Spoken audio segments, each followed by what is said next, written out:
Hey! Si t'es naturopathe, tu restes. Les autres, vous pouvez riper. Les naturaux, vous restez. On va bosser. Alors, qu'est-ce qui se passe quand on essaie d'analyser un cas compliqué? Ah, c'est trop dur. Ah, j'y arriverai jamais. On arrête de se morfondre et on se met au boulot. Moi, c'est Manon, je suis naturopathe et formatrice et j'accompagne les naturaux débutants qui se sentent perdus dans leur lancement d'activité. Donc, si tu me connaissais pas, abonne-toi parce qu'ici, il y a plein de tips pour ça.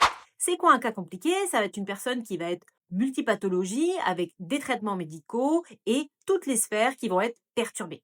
En gros, il y a tout qui déconne et tu sais pas par où commencer. Alors en effet, ce qu'il faut prendre en compte, c'est que le fait que la personne prenne des médicaments, mais qu'elle ait plusieurs pathologies, va faire qu'il va y avoir des contre-indications à certaines molécules, à certaines plantes, à certaines huiles essentielles, etc. Et donc il faudra être prudent avec ça. Mais ça ne doit pas t'arrêter. La personne, elle a un fonctionnement humain comme les autres. Et si tu t'arrêtes à ça, ça veut dire quoi? Ça veut dire que d'habitude, tu te contentes de filer des plantes aux gens? C'est quand même pas notre levier principal d'action, non?